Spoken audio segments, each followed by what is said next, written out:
রমজান মাস এক পবিত্র মাস, যেই মাসে বিশ্বব্যাপী মুসলিমগণ রোজা পালন করে থাকে। মুসলমানদের সবচেয়ে পবিত্র মাসগুলির মধ্যে এটি একটি। ফি বছর রমজান মাস উপলক্ষে দাওয়াতে ইফতারের আয়োজন করে টিম অভিষেক ব্যানার্জি আকড়া। বুধবার মহেশতলার আকড়ায় এক বিশাল দাওয়াতে ইফতার পার্টি অনুষ্ঠান হয়ে গেল। এই ইফতার পার্টিতে সর্বধর্ম সমন্বয়ে নিদর্শন দেখা গেল। এদিনের ইফতারে উপস্থিত ছিলেন পরিবহন দফতরের রাষ্ট্রমন্ত্রী দিলীপ মণ্ডল। এই ইফতারের প্রধান আহ্বায়ক শেখ শাওনওয়াজ, মানুষের সেবায় নিয়োজিত টিম অভিষেক ব্যানার্জি আকড়া। আগামী দিনের মানুষের পাশে থাকবে শেখ শাওনওয়াজ ও টিম অভিষেক ব্যানার্জি আকড়া। আর কি বলার আছে, সবই তো আপনারা দেখলেন। ঠিক আছে, সবই দেখলেন। আমাদের দিলীপ স্যার এসেছিলেন, মাননীয় আরো অনেকে এসেছিলেন, অনেক কাউন্সিলর এসেছিলেন আমাদের মহল্লা। সবাই এসে আমাদের 4-500 লোকের আয়োজন করা হয়েছিল, জাতি ধর্ম নির্বিশেষে। তিন অভিষেক ব্যানার্জি আখড়া যারা আছে সবাই খুশি। থেকে 500 দুটো লোক প্রচুর হয়েছে, প্রচুর লোক এসছে, প্রচুর লোক এসছে। এই হলো ভালোবাসা, আর কিছু না। এটাই আখড়ার মানুষের ভালোবাসা। না, এটা হলো আমাদের প্রথম বছর করা হলো। ইচ্ছে আছে আরো অনুষ্ঠান করা হবে, পরবর্তী অনুষ্ঠান। ভালোবাসায় এসছে সবাই, সবাই টিম অভিষেক ব্যানার্জি আকড়া ভালোবাসায় এসছে। কি ভালোবাসায় এসছে, কি বলবো বলো না। এটাই তো আকড়ার মানুষের ভালোবাসা, এটাই তো আমার পাওনা। আর থাকবো 24 ঘন্টা মানুষের সাথে, মানুষের পাশে আমি থাকবো। আমার টিম অভিষেক ব্যানার্জি আকড়া, আমাদের পুরো টিম থাকবে। এটা পুরো আমাদের এই দেখুন, তারা কি বলতো ভালোবাসা টানে এসছে। এখনো বলবো ভালোবাসা পারতাম না। আজকের এই সব ছেলেরা আছে বলে এত বড় অনুষ্ঠান করতে পেরেছি। এদের জন্যই কিন্তু এই অনুষ্ঠান করতে পেরেছি আমি। এরা না থাকলে আমি, এরা কি বলুন তো, এরা করবেই। কিন্তু আমাদের বীরের কি সব, তার উৎসব সবার, উৎসব সবার। এটাই আমাদের সংস্কৃতি, ঐতিহ্য, পরম্পরা। এই জায়গায় একমাত্র বাংলা আছে যেখানে সকল ধর্মের মানুষ তার স্বাধীনভাবে, তার স্বাধীনতার মধ্য দিয়ে স্বাধীনতা থাকবে, ভাষার স্বাধীনতা থাকবে, খাদ্যের স্বাধীনতা থাকবে। সেই অনুযায়ী আমরা এখানে আজকের আকড়ায় এসেছি। খানকার শরীফে আমি গিয়েছিলাম, সেখানেও ইফতার পার্টির প্রথম দিন আমি উপস্থিত ছিলাম। আমাদের শোভনদেব চট্টোপাধ্যায় ছিলেন, আমাদের এখানে কাউন্সিলর সুমন রায়চৌধুরী আছেন, আমাদের বাচ্চু ভাই মেটিয়াবুড়িয়ার কাউন্সিলর, তিনিও ছিলেন। এক জায়গায় বসে আমাদের এই সম্প্রীতির জায়গাটা আমরা তৈরি করতে পারি, এটাই সবচেয়ে বড় শান্তি। শান্তিটা একাই, সকল সম্পদ তৈরি করে উৎসবে অংশগ্রহণ করে আমরা আমাদের শান্তির সহাবস্থান তৈরি করি। মাস পরেই, তাই এর মধ্যে তো 19 তারিখ থেকে স্টার্ট হয়ে গেছে, আজকে 25 তারিখ, তার মানে 6 দিন।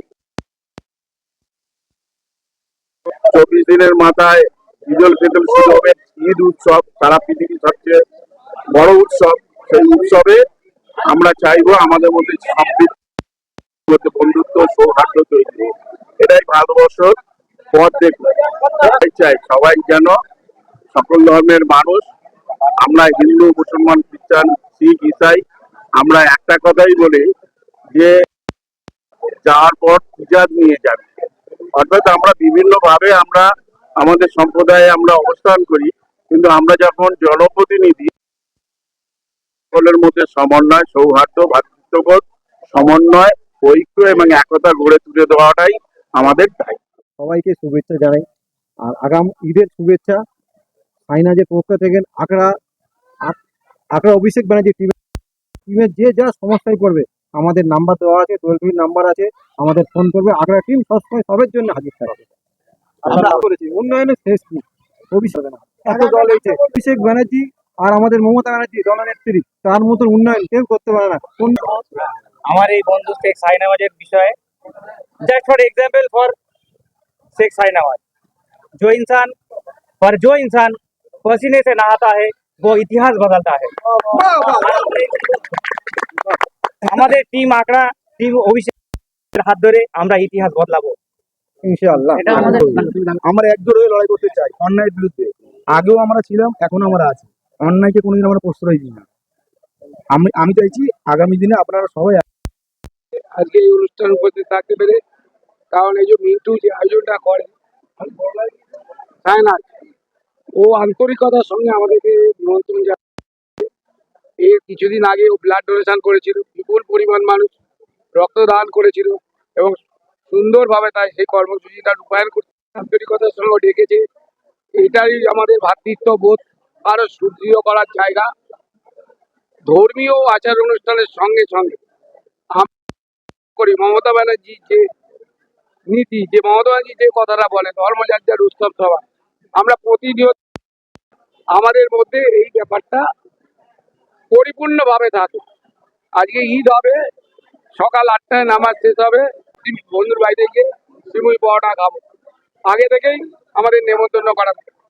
আবার দুর্গাপুজোয় আমাদের নেমন্তন্ন করা থাকে, আমরা আমার বাড়িতে খাওয়া দাওয়া হবে। আমি কিন্তু সেই সম্প্রদায়ের বন্ধুকে দেখিনি, মুসলিম সম্প্রদায়ের বন্ধুকে। এটাই মুখে বলি, আমরা বাস্তবে সেটা করে থাকি। আরে একদল খালি ভাষণের মধ্যে হিংসার মধ্যে দেশটা করা শুরু করেছে। এটা আগে ছিল না, এটা পশ্চিমবঙ্গের কালচার না। এখন যেটা ও চালাতে চাইছে, করতে চাইছে, এটা আমাদের বাংলার কালচার না। বাংলার কালচার এটা, যেখানে দিলীপ মন্ডলের মতন মন্ত্রী এসছে, যেখানে মৃত্যু সায়নাজ ভাই আছে, আবার আমি ভাবে উৎসবে মুখর হয়ে ওঠা, উৎসব পালন করা, এটাই আমাদের দায়িত্ব, কর্তব্য। হাজার চেষ্টা করেও কোনো সাম্প্রদায়িক দল আমাদের এটা অটুট বন্ধ। এটা আমরা বাংলার সংস্কৃতি কালচার যেমন ছিল স্মরণীয় থাকবে।